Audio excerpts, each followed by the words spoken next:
Greetings, everyone, and welcome to episode 39 of Teaching Tales. I am Brent Coley, your host, an elementary principal in beautiful Southern California. And joining me today, I'm really excited to chat with somebody that I have heard speak a couple of years ago, and I'm thrilled to have him share his story today, Dr. Joe Sanfelippo. Joe, how are you? I'm doing well. How are you? I'm doing very well. Before we started recording, busy, but that's good. Never a dull day. So, appreciate you taking the time because, as I mentioned, I heard you speak at Lead 3, an administrator ed tech conference a couple years ago. I got a chance to shake your hand and say, wow. You are, for anyone who listening, if you get a chance to listen to Joe speak in person, the energy, the passion with which he speaks is awesome. Talk about engagement. Yeah, absolutely, Joe. Thank you. So, and one of the things that you are big on is connections, being intentional, making connections with your community. I know you do an amazing job about that. And before we jump in, for anyone not familiar with who Joe Sanfelippo is, who is Joe Sanfelippo?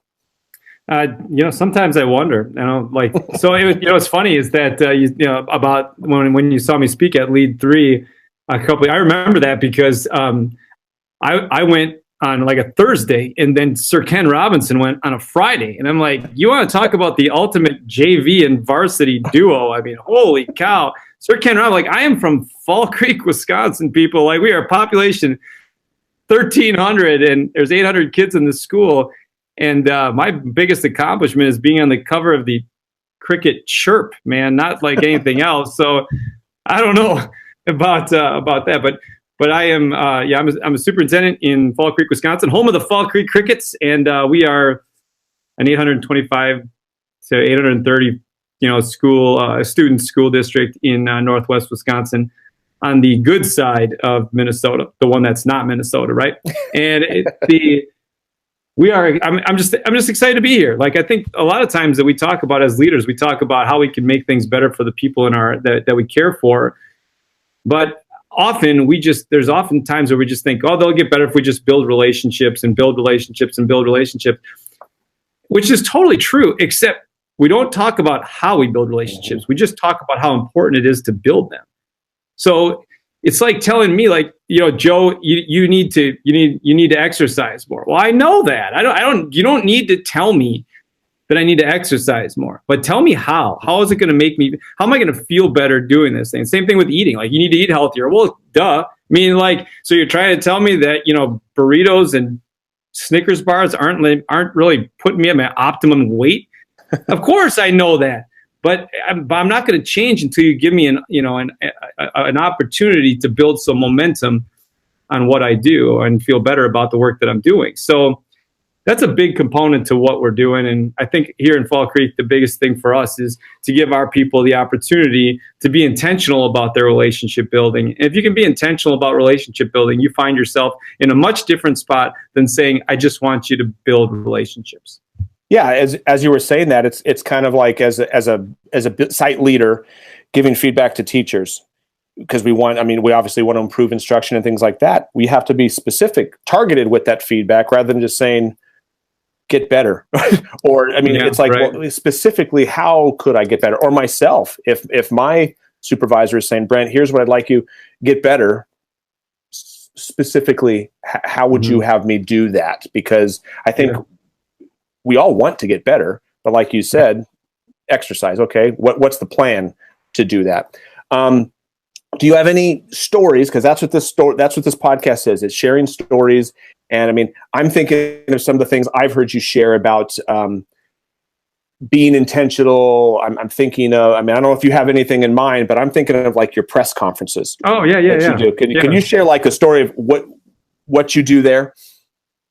So I think it's really important to understand that when we bring new hires into our school district, or when we bring new hires into any place, doesn't matter if it's our school district or any school district, these people are coming from somewhere else, or it's their first job. And if we don't make them feel like they're part of something bigger, then they just come in and get into their classrooms and do what they can. And I think the last couple of years, we've done a couple things to really we're just really intentional about the opportunity to integrate people into this space. And a couple of things that we've done, I mean, the press conferences are one thing. So one of the things that we try to do is, like, if you get hired in Fall Creek, we treat it like you got drafted by a professional team. Like, you get the backdrop with the press conference, we ask you a couple questions, that kind of thing, and we've kind of tailored it and made it a little bit different over the course of the last couple of years. So it's been kind of fun to see the iterations of that.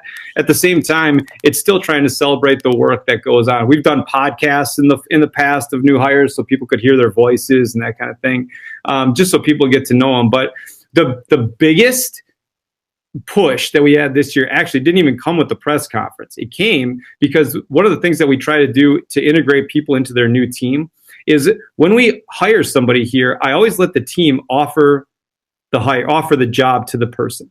So, and they don't offer the job, they offer the recommendation for hire, because it's got to go through the board forever. But I was going to make that call as a superintendent anyway. I was going to call them and say, hey, we'd love to have you join us, blah, blah, blah, whatever the case may be. You're going to be a great addition, and do that whole superintendent-y thing, right? So instead, what we started doing, and we did this a long time ago, but it's been really cool over the course of the last couple of years, is that we let the team that interviewed, we let them offer the job to the person. So last year, there's two quick stories. Last year and actually now it's, holy cow, it's 3 years ago. My goodness. So 3 years ago, we got done with the interviews, and one of the the group came to me and said, this is the person that we want. We know we want her. She's fantastic. But we know she has an interview tomorrow in another school district. And she said, they said, so what are we going to do? What are we going to do? And I said, well, I know she's student teaching about 20 minutes from here. Why don't you guys just go get in the car and go offer her the job? So they did. They went into where she was student teaching, and they just offered her the job in front of all the kids. It was great. And so we took a bunch of pictures, and then we sent them to her and everybody else, and it was fantastic. And people really felt like it was a cool thing. And that's something she'll remember for a long time. But then this year, we upped it even more, right? So this year, what we did was, instead of, when we made the offer, we recorded the offer. So I had a videotape I asked the candidate to come back. We put him in a conference room. I had a videotape in the conference room, and the team was back there. And all of a sudden you can hear this huge scream. Everybody's really, really excited. And so they offer the job. She says, yes, I've got it on videotape. And I talked to her after, and I said, hey, I would love to take this video of you. And I showed it to her. Yeah, I'd love to take this video. And would it be okay if I sent it to your parents? And just so they could feel like what it was like to be there when their daughter got their first job.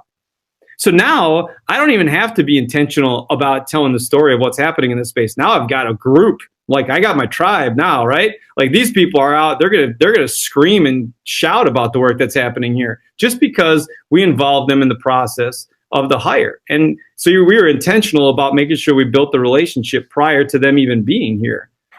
And that seemed to help out really well. Oh my gosh, I'm picturing what my parents would have done had my first principal called my parents or sent the video. I mean, right.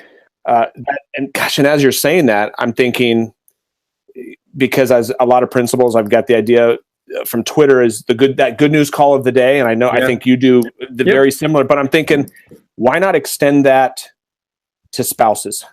Why not call the husband or the wife of my teachers who I know are fantastic, and I'm telling them they're fantastic, but how cool would that be to take it a step further? Because I know the parents, when I call the parents students, I did one today of a kindergartner, and it was I'm just watching her as we have her on speaker, and she is just blowing up. And I know her mom loved it, but gosh, what an easy thing to do.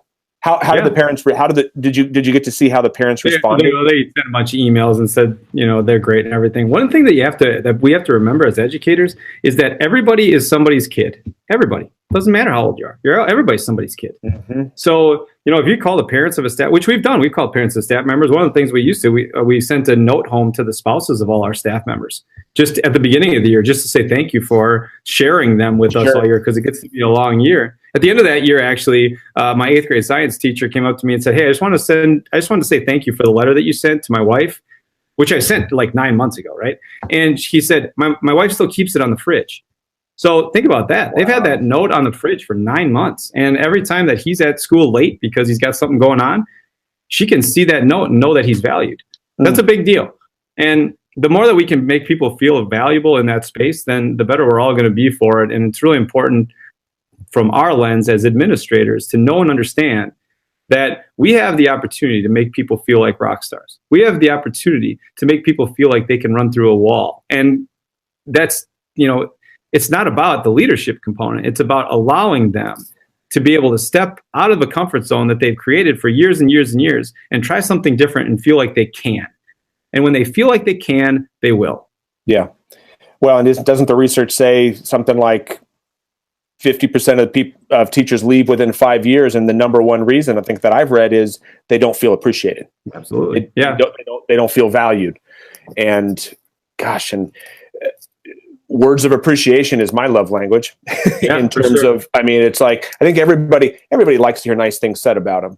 Certain people, and I'm one of those people, that's what fills my tank. Absolutely. So and we tend to speak the language that we like to hear. So I try to do that, but just listening to you, I'm jotting notes down to the side of things that I can try to do to be more intentional about building those relationships with staff members. Any other stories or ways that you have done it with your students or your community? I mean, I'm thinking of your Facebook video. Your snow day. Gosh, that was just awesome, by the way. But right. I mean, you're so great on social media, and I want to thank you and Todd Schmidt. After your talk, and then I went to a session on Todd Schmidt. That is how we started our Alta Rocks #Alta Rocks. Oh, cool. I go to Alta Murrieta, so thank you, and thank you, Todd, if you're listening. You two were instrumental in us. Really, we were already doing social media. Yeah. But trying to be more intentional about building that brand, building that Alta Rocks brand. Any other stories real quickly before we go? I would tell you that this, like, if you want to really tell people the impact of being intentional or the impact, like we talk about how we change culture in 30-second increments, like that's a thing that can happen. Like, and you have to believe that it can happen. And when I told my staff that we build culture in 30-second increments, they didn't believe me.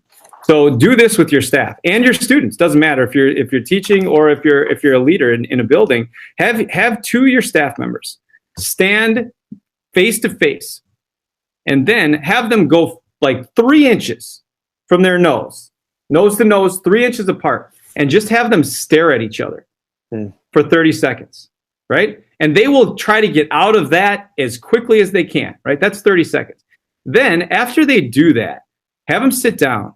Then have them get out their phone with their contacts and find somebody in their contacts that have helped them get to that place in their life, and tell them you have 30 seconds to text that person and tell them thank you.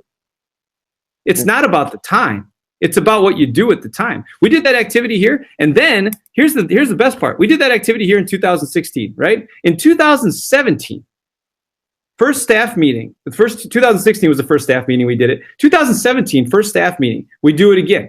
And I had everybody stand up. I said, okay, stand up, stand toe-to-toe with your partner. We're going to get nose to nose. And they all went, oh, we already did this. Why are you making us do this again, right? And then I said, I'm not going to have you do it, but I want you to think about something. This activity took 30 seconds, 365 days ago. And I just asked you to do it again, and you had an emotional reaction to what happened 365 days ago. For 30 seconds. If we're intentional about every 30 seconds, we can change the way people think. That's the way it is. Wow. I just need a moment to process that but seriously, I mean, I think we overlook it's the simple things. It's the simple things that we don't even realize we're doing. Those 30 seconds, that word. I mean, in one of my episodes a couple times ago, I do lunch with the principal, and I briefly talked about how I was busy. I wasn't feeling well that day. I was ready to go home. Kid got a haircut in preparation for lunch with the principal.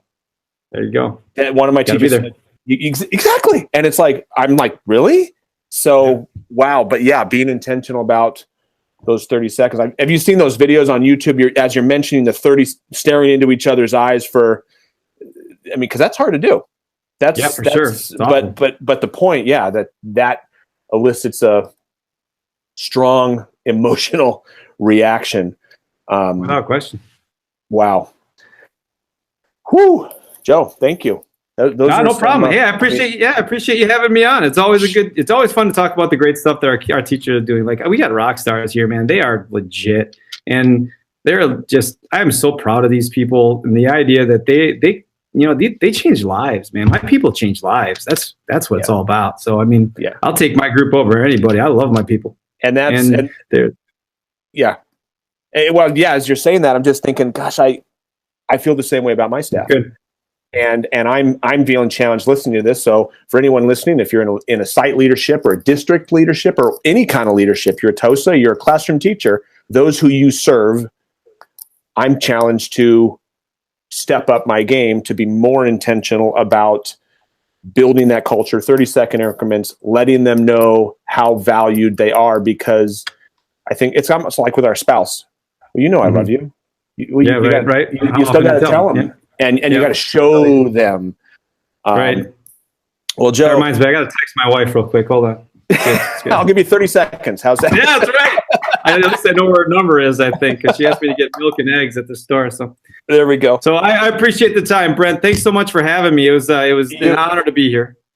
You got it. And for anyone looking to connect with you online, where could they find you? They can go to either jsanfelippo.com or on Twitter at Joe_Sanfelippo, SANFELIPPO. Awesome. And you've got a couple great books that they can find on there as well. Hacking Leadership. Right. We're trying. And Joe, don't sell yourself short. You and Ken Robinson, you right up there together, my friend. You were both incredible. So I appreciate that. Thank you. He's fantastic, and he's been very helpful. I love talking to him. It's cool to be able to say, I was emailing with Ken Robinson last week, and he said this. I'm like, that happens all the time, right? That is pretty cool. Well, Joe, thank you again, and everyone, thank you for listening. Totally appreciate you tuning in. If you haven't already done so, be sure to subscribe in iTunes and/or Google Play. And until next time, have a good one.